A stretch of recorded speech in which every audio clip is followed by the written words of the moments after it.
Okay, and Himanshu, are we recording this right? Hello.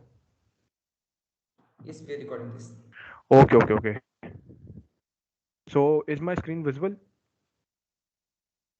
Yes, it's visible. Okay. So these are the contents for today. First, we'll start is with the evolution of web. We'll first begin with what is Web 1.0. So Web 1.0 was that era in which we saw the static websites, the websites which contains only the read-only information, the contact information which we use for emailing, faxing, and only just to read the content.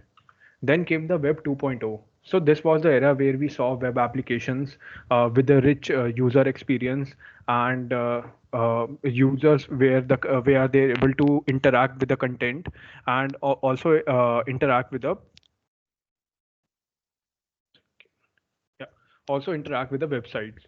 So this was the era where we saw social media websites, we saw social networking, e-commerce websites with the powerful UI and using new technology such as JavaScript, mobile technology, etc. Then came not moving forward. Then came the Web 3.0. So Web 3.0 is the decentralized era. So this is the era in which we are currently living in. So Web 3.0 first came from Meta when Mark Zuckerberg announced that Facebook is reshifting from Facebook's rebranding to Meta. So then the metaverse came, and this whole Web 3.0 came. So Web 3.0 is a decentralized era. It is what we call the decentralized internet or the third version of the internet. In Web 2.0, we face some difficulties like our data is not situated properly. Our data is being hacked, and it is basically it is not safe. But in the decentralized era, we are the ones who are responsible for our data. Yeah. The So PPT is not moving. I think it was. like which slide are you able to see right now? We are seeing the first slide only, like the Okay. slideshow has not yet started. Let me share my screen once again. Just a second. The first slide only. See on the top left corner, Mm-hmm. click on resume slideshow. No, no, actually, I was moving the slide, but I don't know what is happening. Just a second. Let me see. Select Microsoft PowerPoint. So, like which slide are you able to see now? We are seeing the editor view. Can you just press F5? That would be nice, I guess. Actually, I'm in the slideshow mode only. On my screen, I'm already started from the beginning. Okay. So maybe you can use the arrow keys to change the slides and let's see if the changes are reflected here.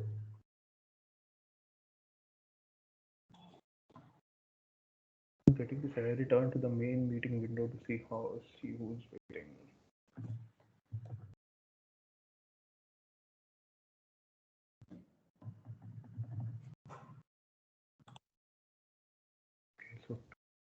Okay, so now are you able to see the Web 3.0 slide? The first slide, right? No, no, the Web 3.0 slide. No, it's not visible. Why it's happening? Yeah, now it's visible.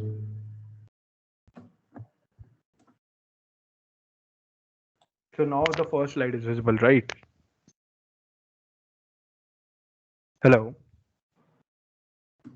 I guess there is some delay in the screen Yeah, yeah, sharing and maybe through. I guess. Currently आपको अभी कौन सी slide दिख रही है? अभी web 3.0 वाली. अच्छा web 3.0 वाली दिख रही है मैंने कोई और फर्स्ट वाली खोल रखी थी okay web 3.0 is visible right so we can start from web 3.0 again no issues so web 3.0 were when Mark Zuckerberg rebranded Facebook to Meta so then this word web 3.0 came into existence so And when we saw the growth of metaverse NFT, we realized what would be the Web 3.0. So Web 3.0 is a decentralized internet. It is what we call the next generation or the third version of the internet. So in Web 2.0, in Web 1.0, we face some major issues that our data is not safe, and the data is being hacked. So in the decentralized era, it is more over data security. So and we are the only one responsible for our data, because and in 1.0 and 2.0, the data was being governed by some central authority. But in the decentralized era, there is no central authority, and so the whole network will be governed by some will be governed by nodes, miners, and transparency will be maintained. So that is the whole purpose of bringing Web 3.0 to overcome the issues which we face in Web 1.0 and Web 2.0. So now I guess slide is working, right? And the slide is working, but still the screen is stuck in on the Web 3.0 slide itself. Okay, actually I changed Maybe it. if it's okay, I can share my screen. Sure, If I'll it do one thing. Sanket, I guess Sanket can do it. Sanket, can you share, represent the PPT?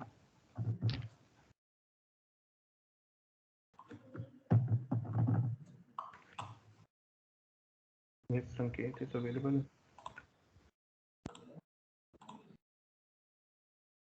So are we yeah. can you see the PPT now?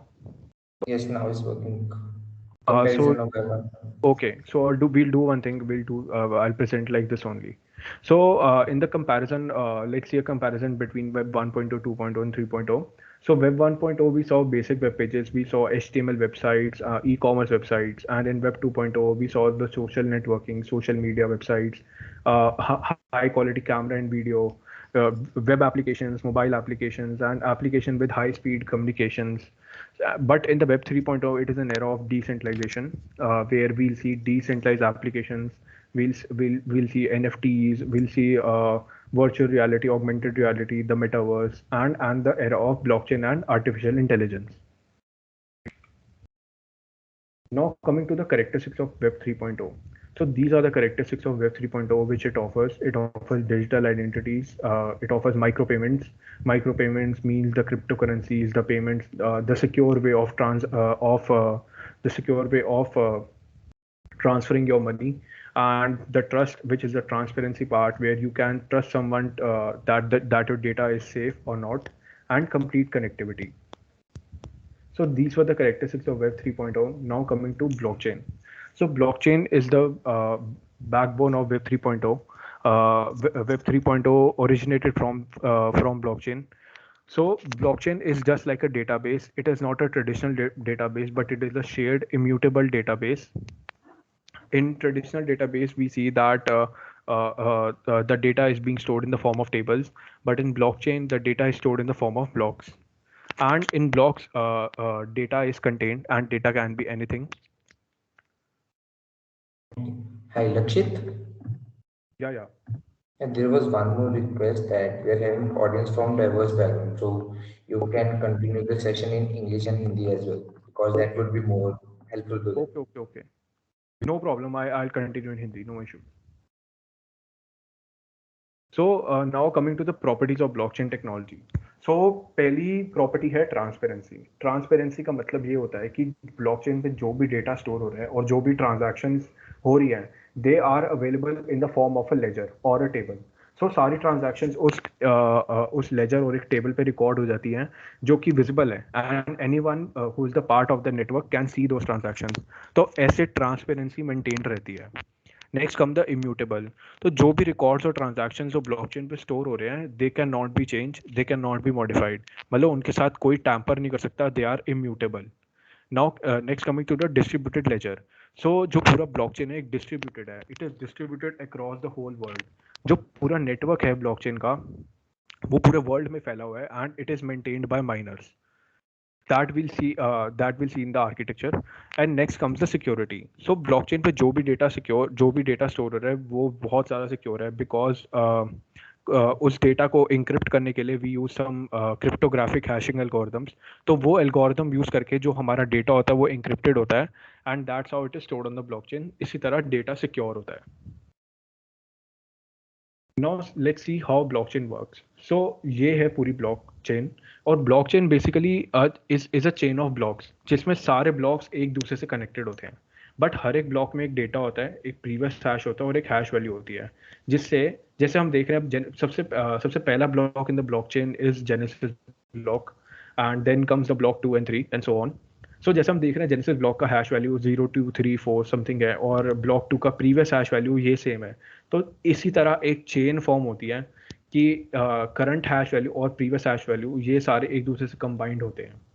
और जो data होता है, data कुछ भी हो सकता है blockchain में। डेटा एक जेसन फाइल का फॉर्मेट हो सकता है, डेटा एक इमेज हो सकती है, डेटा कुछ भी हो सकता है ब्लॉकचेन पे जो स्टोर हो रहा है। और जैसे मैंने पहले कहा कि डेटा इंक्रिप्टेड होता है यूजिंग सम एल्गोरिदम। और सपोज जब अगर कोई ब्लॉकचेन के साथ टैम्पर करने की कोशिश करता है, सपोज कोई हैकर आया और वो ब्लॉक 3 के साथ टैम्पर कर रहा है, अगर वो इस ब्लॉक 3 का हैश वैल्यू चेंज कर रहा है, बट हमें पता है कि एक this is a chain and this is connected with the hash values. तो सपोज अगर ब्लॉक 3 का हैश वैल्यू चेंज हो भी जाता है तो ब्लॉक 2 और जेनेसिस ब्लॉक ऑटोमेटिकली सबका हैश वैल्यू चेंज हो जाएगा, जिससे which is almost next impossible to hack the blockchain. So इसी तरह ब्लॉकचेन बहुत ज़्यादा सिक्योर होती है। बट हाँ, it is vulnerable to some attacks, जैसे DDoS attack which is we call the distributed denial of service attack. So blockchain ऐसे ऐसे अटैक्स के लिए वल्नरेबल होती है। Now coming to the architecture. So this is the architecture, this is the architecture of centralise. जो web 1.0 2.0 में जो हमारा इंटरनेट है, it is a centralise internet. और ये है डिस्ट्रीब्यूटेड इंटरनेट जो कि ब्लॉकचेन का है। ये जितने भी डॉट्स हैं, these are all the computers और द नोड्स जो कि पूरे वर्ल्ड में फैले हुए हैं। और ये सारे कंप्यूटर्स और नोड्स एक दूसरे से कनेक्टेड हैं and that's how whole blockchain network is form. So in the bookish language में अगर हम देखें तो blockchain is an open financial ledger या record where each transaction is authenticated and authorized. मतलब ब्लॉकचेन पे कोई भी ट्रांजैक्शन या डेटा जब भी स्टोर होना होता है या कोई भी ब्लॉक उस ब्लॉकचेन में ऐड होना होता है, उस पहले पूरे ब्लॉक को ऑथेंटिकेट किया जाता है, उस पूरे ब्लॉक को वैलिडेट किया जाता है कि वो जो डेटा है वो लेजिटिमेट है या नहीं है। Now coming to the key architecture characteristics of blockchain. So सबसे पहली करेक्टरिस्टिक है क्रिप्टोग्राफी। सो क्रिप्टोग्राफी का एक बहुत बड़ा यूज है ब्लॉकचेन में। We use asymptomatic cryptography. जैसे सपोज ए और बी दो एंटिटीज हैं और ए और बी एक दूसरे को डेटा भेज रहे हैं, बट ए ने इंक्रिप्ट करके बी को डेटा भेजा, ठीक है, तो बी के पास वो डेटा आ गया। तो अब क्या होता है, एसिम्प्टोमेटिक क्रिप्टोग्राफीज में पब्लिक और प्राइवेट की का रोल आता है। तो हर ए और बी दोनों के पास पब्लिक और प्राइवेट की होंगी। पब्लिक कीज दोनों को विजिबल होती है, प्राइवेट की बहुत हिडन होता है, वो एक पासवर्ड की तरह होती है जिसको हमें नहीं बताना होता। सो अब जब ए बी को डेटा भेज रहा है इंक्रिप्ट करके, अब बी उसे डिक्रिप्ट करेगा with the help of its private की।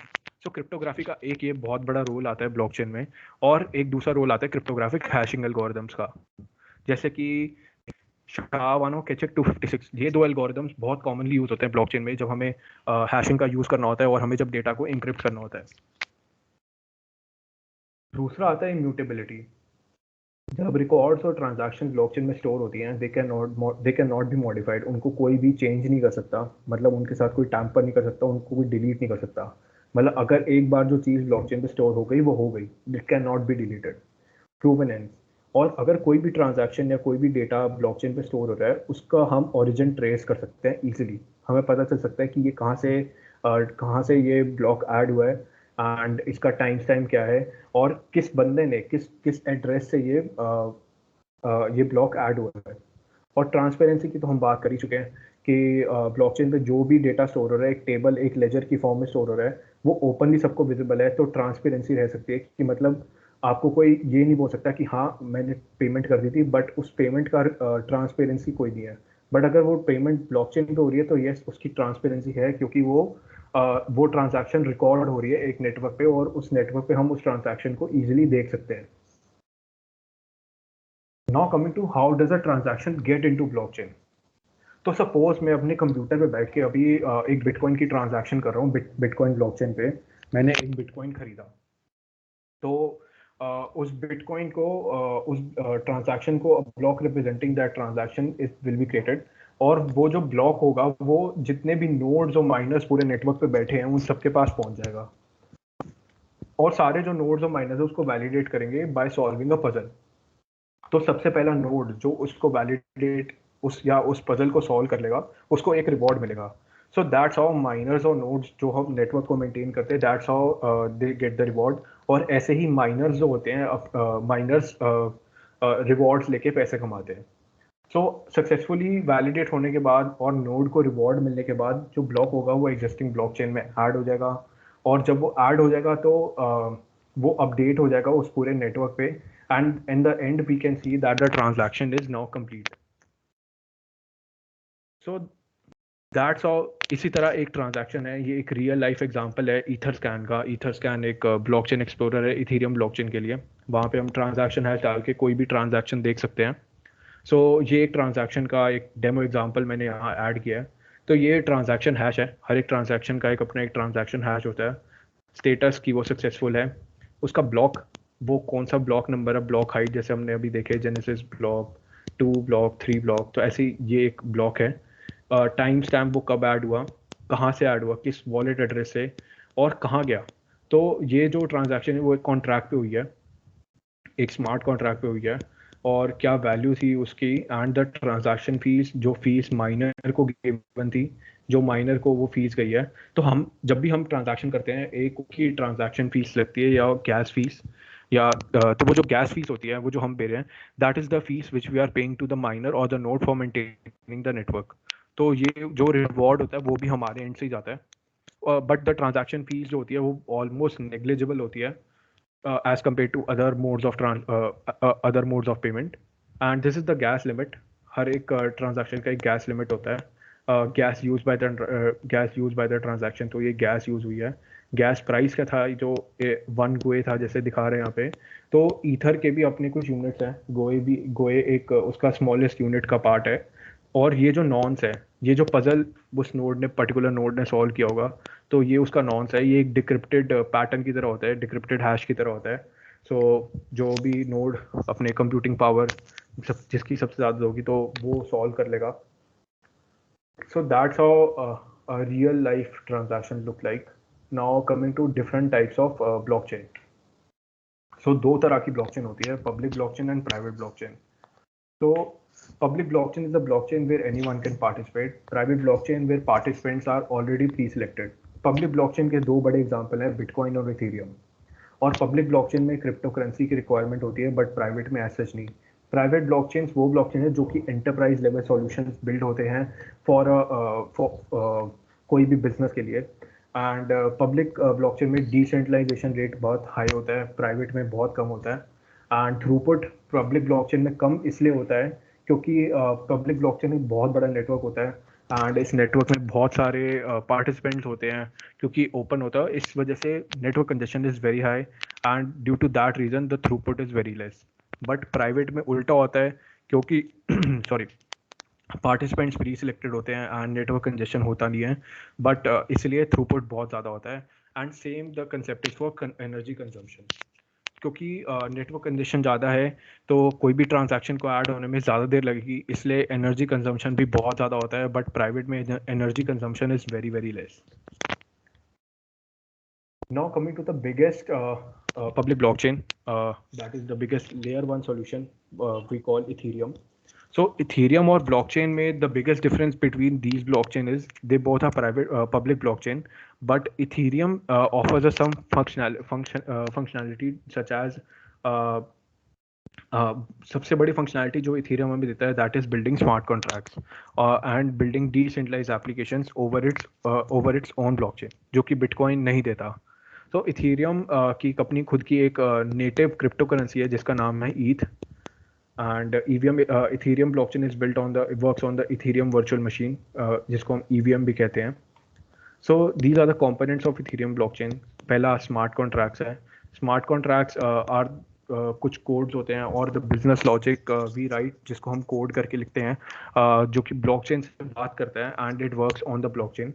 Next come the Ethereum crypto currency, decentralise applications, EVM जो कि इथेरियम वर्चुअल मशीन है जिसपे पूरी इथेरियम का आर्किटेक्चर वर्क कर रहा है. And then comes the consensus mechanism. So consensus mechanism बहुत अलग अलग तरह के होते हैं. कंसेंसस का बेसिकली मतलब एग्रीमेंट होता है. तो जैसे हमने पहले डायग्राम में देखा था कि ट्रांजैक्शन ऐड हो रही है ब्लॉकचेन पे, और नोड जब उसको, और वो बहुत सारे नोड्स के पास जा रही है, तो ये सिंपल है कि सिर्फ एक नोड ही उसको वैलिडेट नहीं कर रहा होगा, बहुत सारे नोड वैलिडेट कर रहे होंगे, बट रिवॉर्ड सिर्फ एक को मिलेगा. बट जब कोई भी नोड उसको प्रॉपरली वैलिडेट सबसे पहले कर लेता है, तो सारे नोड्स एक एग्रीमेंट और एक कंसेंसस पे आते हैं. और इस कंसेंसस मैकेनिज्म को जो बिटकॉइन और इथेरियम यूज कर रहे हैं उसको हम proof of work consensus mechanism भी कहते हैं. So that's how they come to an agreement, and that's when the block is successfully added. So consensus mechanism कह सकते हैं पूरा एक backbone है पूरे blockchain का, क्योंकि उस पर बहुत सारी चीज़ें टिकी होती हैं. And there are different types of consensus mechanism. Proof of work is one of them. Now coming to the use cases. तो सबसे पहला यूज केस है ब्लॉकचेन का decentralized finance, which is the biggest use case. And जब when Ethereum blockchain came, DeFi भी साथ साथ आया था. So decentralized finance refers to the shift from traditional finance. So traditional finance में we saw banking systems, we saw insurance, and but in decentralized finance, it is a financial system, but it is decentralized. मतलब यहाँ पे कोई भी central authority नहीं है. कोई भी सेंट्रल अथॉरिटी नहीं है इस पूरे नेटवर्क को, इस पूरे फाइनेंस को गवर्न करने के लिए. इसलिए डीफाई रिलेटेड बहुत सारी फिनटेक रिलेटेड टेक्नोलॉजीज आती हैं, which enables peer to peer finance. Now coming to crypto. Crypto को हम fungible tokens भी कहते हैं. Cryptocurrency is a form of a digital asset, and cryptocurrency is an application of blockchain, and it is based on the distribute, and it is based on the blockchain. और जो पूरा crypto currency का जैसे ले सकते हैं कि अगर हम नॉर्मल फिएट करेंसीज का एग्जांपल लें, जैसे INR हो गई, US डॉलर हो गया, और भी जितनी अलग फिएट करेंसीज हैं, ये जितनी भी करेंसीज हैं they are regulated by central authority. जैसे INR है वो एक सेंट्रल अथॉरिटी RBI से गवर्नड है. बट क्रिप्टो करेंसीज ये ब्लॉकचेन के ऊपर वर्क करती हैं. It is an application of blockchain and they are not governed by a central authority. मतलब इनको रेगुलेट करने के लिए कोई सेंट्रल अथॉरिटी नहीं है. And you can also trade cryptocurrencies, and you can buy and sell cryptocurrencies on centralized and decentralized platforms such as CoinDCX, Uniswap. ये दो CoinDCX एक centralized exchange है and Uniswap is a decentralized exchange. They both are different concept. And crypto को हम fungible tokens इसलिए कहते हैं कि मतलब सपोज जैसे बिटकॉइन है, तो there is not one bitcoin. Bitcoin बहुत सारे हैं, there are 21 million bitcoins. And हम एक बिटकॉइन को दूसरे बिटकॉइन के साथ ट्रेड करा सकते हैं. But when we are talking about NFTs, that are the non fungible tokens, और ये थर्ड एप्लीकेशन है ब्लॉकचेन की और डीफाई की. सो NFT भी एक फॉर्म का डिजिटल एसेट है जो कि ब्लॉकचेन पे we store them on the blockchain. And NFTs का major issue वो solve करती हैं, that is the ownership issues. और NFT can be anything. NFT एक transaction की form और एक block की form में ही blockchain पे store होती है. And NFT can be anything. It can be an image. NFT it can be a video, it can be a meme, it can be a text. क्योंकि at the end तो वो भी एक transaction की form में blockchain पे store हो रही है, और उसमें data कुछ भी हो सकता है. सो नाउ NFTs को हम नॉन फंजेबल टोकन्स इस रीज़न से कहते हैं. जैसे आपने बचपन में देखा ही होगा कि we use to play with WWE cards या क्रिकेट के कार्ड्स होते थे. तो उसमें हर एक कार्ड की अपनी एक यूनिक वैल्यू होती थी. तो same the thing is with the NFTs. हर एक NFT की अपनी एक यूनिक वैल्यू है, बट हाँ ये एक दूसरे से ट्रेड नहीं हो सकते. That's why they are called non fungible tokens. मतलब हर NFT अपने आप में एक यूनिक है, unlike bitcoin. Now coming to the fourth application of blockchain, that is medical and healthcare. So blockchain based healthcare solutions जो होंगे अगर वो आते हैं, they will enable faster and more efficient way of securing data management. मतलब जो भी अभी करंटली ट्रेडिशनल सॉल्यूशंस में जो भी हेल्थ केयर रिलेटेड डेटा हम स्टोर करते हैं वो प्रॉपरली स्टोर नहीं हो पाता because the data is stored sometimes they are stored on the registers and sometimes they are stored on the computer but they are not stored in the form of an organized way और जो medical supply chain trekking है वो भी बहुत poor है क्योंकि हमें कभी कभी पता ही नहीं होता कि मेडिकल गुड्स कहाँ से आ रहे हैं बट अगर हम ब्लॉकचेन के साथ ये चीज़ इम्प्लीमेंट करें तो हम डेटा मैनेजमेंट को बहुत अच्छे से सेट कर सकते हैं क्योंकि data management is very easy on blockchain and हम मेडिकल सप्लाई चेन को भी बहुत अच्छे से सही कर सकते हैं क्योंकि हमें पता होगा कि कहाँ से जो भी कोई गुड आ रहे हैं मेडिकल गुड कि वो कहाँ से आ रहे हैं क्योंकि ब्लॉकचेन पे it is easy to track the origin of anything supply chain is the same जो भी एग्जिस्टिंग सप्लाई चेन सॉल्यूशंस हैं वो भी बहुत इनएफिशिएंट है पुअरली ट्रैक्ड है अगर हम सप्लाई चेन इंडिया की सप्लाई चेन चाहे वो कोई भी सेक्टर में हो कोई प्राइवेट सेक्टर में हो पब्लिक सेक्टर में हो ब्लॉकचेन के साथ we can improve it because as I was talking क्योंकि अगर हम एग्जांपल लें कि कोई भी गुड अगर हम गुड को ट्रांजैक्शन की फॉर्म में करें स्टोर ब्लॉकचेन के ऊपर so we are able to track the origin of that particular transaction या गुड का तो इसी वजह से हम सप्लाई चेन को बहुत अच्छे से बहुत अच्छे से एफिशिएंट बना सकते हैं now coming to voting mechanism so taking example of country like India हमने इंडिया में काफ़ी बार ऐसे सुना है कि वोटिंग मैनिपुलेशन हुई है या कम से या ढंग से वोट काउंट नहीं हुए हैं सो ऐसा क्यों क्योंकि अभी वोट जो भी स्टोर हो रहे हैं they are not being stored digitally but अगर हम ब्लॉकचेन पे वोट स्टोरेज करते हैं या वोटिंग ब्लॉकचेन पे लाते हैं तो हमें पता है कि वोट्स जो होंगे वो हम votes can be stored on the blockchain in the form of data और हमें पता है कि डेटा को टैम्पर करना ब्लॉकचेन पे is almost next to impossible तो voting manipulation can be overcome if we bring this mechanism on the blockchain. Now coming to the opportunities. So blockchain market is expected to increase to $40 trillion up to year 25 and हम देख ही रहे हैं कि day by day कोई ना कोई नई applications decentralise finance में या ब्लॉकचेन में आ रही है and the market is growing rapidly and जैसे जैसे market will be increases obviously they will be need of jobs so now coming to the job opportunities तो पहला ब्लॉकचेन डेवलपर है it is not firstly important कि अगर आपको blockchain में घुसना है तो आपको ब्लॉकचेन डेवलपर बनना होगा it is not important but if someone is interested to become a blockchain developer I would say कि there are two types of blockchain developer पहला ये कि जो एक ब्लॉकचेन कोर डेवलपर जो प्रोटोकॉल्स या पूरे ब्लॉकचेन नेटवर्क डिजाइनिंग में हेल्प करेगा और दूसरा ब्लॉकचेन सॉफ्टवेयर डेवलपर जो डिसेंट्रलाइज्ड एप्लीकेशंस बनाने में जिसका रोल होगा और ब्लॉकचेन आर्किटेक्ट और ब्लॉकचेन डिजाइनर्स को ऑलमोस्ट सेम रोल रहता है दे आर द वन जो कोई भी डिसेंट्रलाइज्ड एप्लीकेशंस का आर्किटेक्ट पूरा उसके वायर फ्रेम्स उसका स्ट्रक्चर बिल्ड करते हैं तो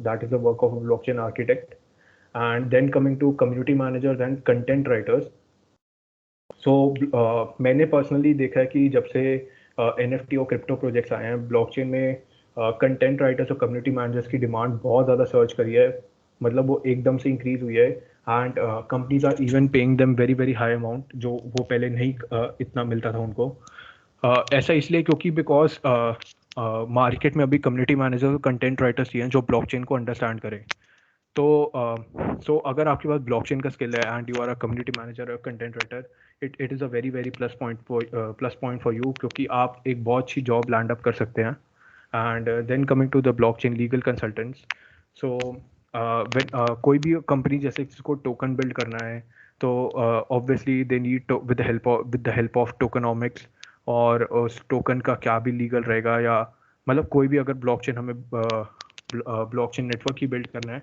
तो उसके हमें कुछ ना कुछ लीगैलिटी में होता है तो that's why we need blockchain legal consultants with us so ये थे job opportunities and guys that was all it was a brief introduction about blockchain and the 3.0 so now I guess we can take Q&A sessions and आपको जो भी कोई doubts हैं you can ask and we'll happy to solve you.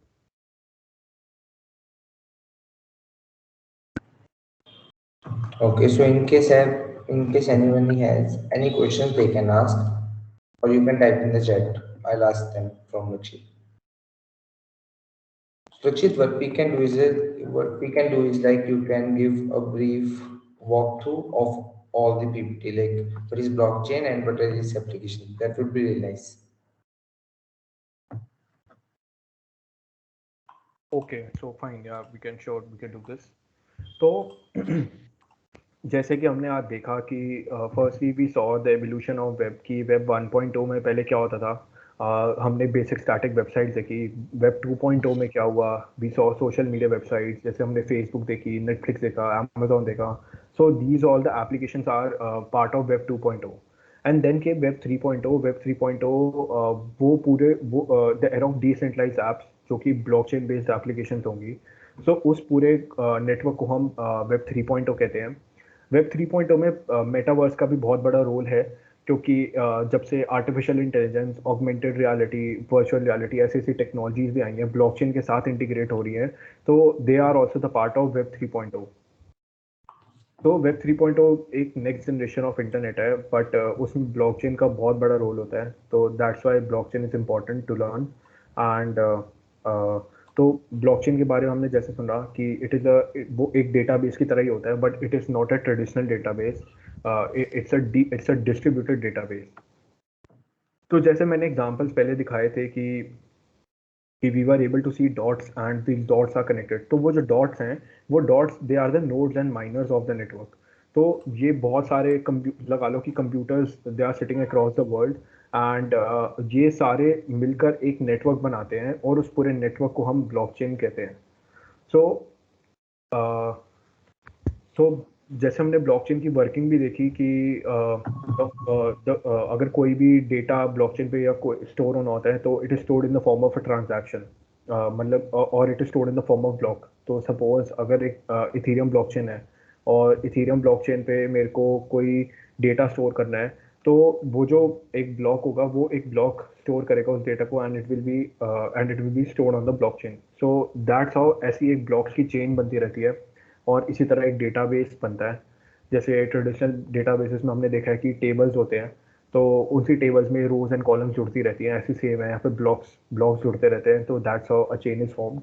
And we also discuss some properties of blockchain, and applications बहुत सारी है blockchain की, apart from crypto and NFTs. अगर हम थोड़े बड़े लेवल पे देखें कि ब्लॉकचेन का इम्प्लीमेंटेशन बहुत जगह हो सकता है। सप्लाई चेन में हो सकता है, मेडिकल हेल्थ केयर में हो सकता है, वोटिंग में हो सकता है, इवन लैंड रजिस्ट्री में भी हो सकता है। तो there are wide applications. And but हाँ, जैसे अभी क्रिप्टो और एनएफटीज का बूम चल रहा है, तो but there are the companies जो रिसर्च कर रही है इन चीज़ों पे भी, and they are trying to bring solutions into this. तो दैट वाज इट। मतलब this was the whole brief introduction. And अभी अभी like blockchain is in a very nascent stage. अगर आप अभी इस टाइम पे इस टेक्नोलॉजी में घुसते हो, ट्रस्ट मी, आने वाले कुछ सालों में you can land up a very good job as compare जो आपको normal as a software developer की जॉब मिलेगी। अगर आप एज अ ब्लॉकचेन डेवलपर लगते हो, उससे आप डबल ट्रिपल आपकी सैलरी होगी। And this is the fact which I have seen. Hello भैया, कैन आई आस्क या क्वेश्चन? या भैया, अगर ये इतना यूजफुल है डिसेंट्रलाइज्ड लाइक क्रिप्टो, तो इसे कुछ लोग मतलब एज अ बबल क्यों कहते हैं? यार बबल इसलिए है क्योंकि मतलब देखो, बबल बोलते हैं, बट टू बी ऑनेस्ट ये बबल नहीं है। क्योंकि मतलब देखो, क्रिप्टो और एनएफटीज का मैं मानता हूँ उसे बबल कह सकते हैं, क्योंकि अभी एक हाइप चल रही है कि ये है वो है। बट अगर हम ओवरऑल, मतलब मैं कह रहा हूँ, अगर थोड़ा बड़ी बिग पिक्चर को देखें, अगर हम सिर्फ ब्लॉकचेन को कंसीडर करें कि बिग पिक्चर को देखें, तो क्रिप्टो और एनएफटी उसके सिर्फ एक एप्लीकेशन है। आप मतलब what I am trying to say, आप बिग पिक्चर देखो। आप सिर्फ क्रिप्टो और एनएफटीज को मत देखो, आप उसकी बाकी एप्लीकेशंस को देखो कि वो कहाँ कहाँ ऐसी ये टेक्नोलॉजी इंप्लीमेंट हो सकती है। So that is the main reason, and इसलिए लोग कहते हैं कि हाँ, क्रिप्टो और एनएफटी बबल है। बट हाँ, उनके भी बहुत सारे यार मेजर इश्यूज है जो कि वो सॉल्व करने की इशू कर रहे हैं। बट हाँ, टेक्नोलॉजी अभी नेसेंट स्टेज में है, काफ़ी लोगों को नहीं पता, एंड लोग अपने व्यूज़ ऐसे शेयर कर देते हैं। तो इट्स बेटर कि आप पहले टेक्नोलॉजी को समझो कि वो है क्या, वर्किंग क्या है, एंड देन आप उस चीज़ को देखोगे, तो देन आपको अच्छे से और अच्छे से समझ आएगा कि एक्चुअल में चल क्या रहा है। ओके, और एक और क्वेश्चन था, लाइक मतलब why there are only limited bitcoins that can be ever mined? ऐसा क्यों कहते हैं कि 21 मिलियन बिटकॉइंस ही हाँ, माइन हो क्योंकि सकते हैं? जो क्या होता है कि जब भी कोई क्रिप्टो करेंसी क्रिएट होती है, जैसे इथीरियम की बात करता हूँ, तो इथीरियम पे हम ERC-20 स्टैंडर्ड्स को फॉलो करते हैं। ये एक प्रोटोकॉल बना हुआ है एंड हमें स्टैंडर्ड्स फॉलो करने होते हैं। और जब भी अगर हम कोई ERC-20 या इथीरियम बेस्ड टोकन बना रहे हैं, तो हमें उसकी सप्लाई सेट करनी होती है। तो ऐसी बिटकॉइन पे है, जब बिटकॉइन क्रिएट हुआ था, तो बिटकॉइन के क्रिएटर ने उस टाइम एक सप्लाई सेट करी थी बिटकॉइन की कि भाई 21 मिलियन से ज़्यादा ऊपर ये बिटकॉइन नहीं जाएंगे। This is the total supply and may be this is the reason कि बिटकॉइन की बहुत ज़्यादा डिमांड है, because supply is limited, demand बहुत ज़्यादा है। क्योंकि अभी I guess 18 million bitcoin mine हो गए हैं, but still 3 million are still left. तो और ऐसा नहीं है कि बिटकॉइन के बहुत ज़्यादा यूज केसेस हैं, तो दैट्स वाई उसके बाकी प्राइस भी बहुत क्रिप्टोज में ज़्यादा। भी ऐसा है, लाइक इथेरियम भी नहीं लिमिटेड नहीं नहीं बाय? नहीं। ओके, यार सिर्फ कुछ ऐसे मीम कॉइन्स भी हैं जो सुना होगा आपने, डोज कॉइन, शिबा इनू, इनकी अनलिमिटेड है, बट टू बी ऑनेस्ट इन कॉइन्स की कोई यूटिलिटी नहीं है। तो क्रिप्टो मतलब इथेरियम बेस्ड भी बहुत सारे टोकन्स हैं, मैटिक भी एक है, बट इन इन कॉइन्स की, इन टोकन्स की कोई यूटिलिटी है और इनकी एक लिमिटेड सप्लाई भी मैटिक है। तो इंडियन है ना? हाँ, तो इनकी एक लिमिटेड सप्लाई भी है, बट हाँ कुछ बनते हैं अनलिमिटेड सप्लाई वाले टोकन, बट मतलब वो प्रोटोकॉल टू प्रोटोकॉल डिपेंड करती है ये सब चीज़ें। Okay. Okay. And actually, there was one more doubt. Like, in case a student of third year or any student want to get started with blockchain development, तो road map क्या होना चाहिए कि मतलब सबसे पहले उसका बेसिक बेस कैसे तैयार तो करें ना, फिर आगे आगे कैसे इसके बढ़ना लिए like they can join a Discord server. आप एक बार, if like I am not able to access the chat, but I guess you can share our Discord server in that, क्योंकि डिस्कॉर्ड में हमने बहुत सारे ऐसे रिसोर्सेज रखे हैं एंड इवन एक रोड मैप भी बना रखा है जो कि हमारे मीडियम चैनल पे अवेलेबल है, तो वहाँ से भी they can read. But brief में मैं बता देता हूँ कि क्या करना चाहिए। देखो, फर्स्टली आपके पास एक गुड प्रोग्रामिंग बेस तो होना ही चाहिए, ठीक है। तो अगर आपको ब्लॉकचेन डेवलपर बनना है स्पेसिफिकली, तो प्रोग्रामिंग अगर बेस नहीं है तो आप सीख सकते हो। You can start learning Python, C++, JavaScript. तो ये प्रोग्रामिंग लैंग्वेजेस, साथ साथ आप डीएसए, अपने डीएसए स्किल्स भी बहुत एनहांस कर सकते हो, क्योंकि डीएसए का काफ़ी अच्छा यूज़ आता है ब्लॉकचेन में। क्योंकि कुछ कंसेप्ट है लाइक मर्कल ट्री वगैरह, तो that are part of DSA. Sorry. Then like ये सब करने के बाद then you can get into the basics, क्योंकि बेसिक्स ऑफ ब्लॉकचेन वो से करने में ज़्यादा टाइम नहीं लगता। There are certain algorithms, concept जैसे क्रिप्टोग्राफी के, एसिम्प्टोमेटिक क्रिप्टोग्राफी। तो ये सब कंसेप्ट्स करने के बाद आप ब्लॉकचेन डेवलपमेंट में घुस सकते हो। ब्लॉकचेन डेवलपमेंट के लिए there are different languages. Solidity, जो Ethereum based smart contracts build करने के लिए हम सॉलिडिटी यूज़ करते हैं। सो सॉलिडिटी एक हाई लेवल लैंग्वेज है, but it is comprised of Python and JavaScript. Solidity बहुत कॉमनली यूज़ होती है, बट अगर आपको पब्लिक ब्लॉकचेन नहीं सीखनी है, आपको प्राइवेट सीखनी है, तो आप सोलाना ब्लॉकचेन, सोलाना के बारे में सीख सकते हो, हाइपर लेजर के बारे में सीख सकते हो। सो इनके लिए भी अलग लैंग्वेज यूज होती है। सोलाना के लिए भी use Rust language, and for Hyperledger भी यूज गोलैंग। तो there are different languages available. But हाँ, ऐसा कहते हैं कि एक अच्छा ब्लॉकचेन डेवलपर वही है कि जिसको पब्लिक ब्लॉकचेन भी आती हो, जिसको प्राइवेट भी आती हो, जिसको हाइब्रिड भी आती हो। Hybrid means enterprise level solutions. तो धीरे धीरे सीख सकते हो एंड एंड में आई वुड से कि हैंड्स ऑन एक्सपीरियंस साथ साथ लेना इज़ वेरी वेरी इंपॉर्टेंट, क्योंकि आप जो सीख रहे हो थ्योरेटिकली उसको प्रैक्टिकली इम्प्लीमेंट करोगे तो आपको एक वो बेटर अंडरस्टैंडिंग देगा। And then you can go for internships. तो ये एक प्रॉपर रोड मैप है एंड मैंने ये रोड मैप ढंग से हमने अवेलेबल है हमारे ये मीडियम पे। You can check out a Medium and Discord पे भी हमने काफ़ी रिसोर्सेज रखे हैं। You can join a Discord and अगर आपको कोई और डाउट्स आते हैं और रिसोर्सेज ज़रूरत पड़ती है तो आप फ्रीली मांग सकते हो। हमारे डिस्कॉर्ड पे सब कुछ अवेलेबल है। Okay, so for everyone, I have shared the Discord invite in the chat itself. And किसी को कोई भी और कोई डाउट है वो पूछ सकते हैं, या या इन लाइक जनरल अगर कोई आपको अभी क्वेरी कोई है वो पूछ डाउट है सकते you can ask freely, but अगर आपके माइंड में नहीं आ रहा वो डाउट तो आप हमारे डिस्कॉर्ड सर्वर पे भी पूछ सकते हो। हम एक्टिव हैं वहाँ पे काफ़ी ज़्यादा, एंड काफ़ी और लोग भी हैं स्टूडेंट कम्युनिटी में जो आपकी हेल्प कर सकते हैं।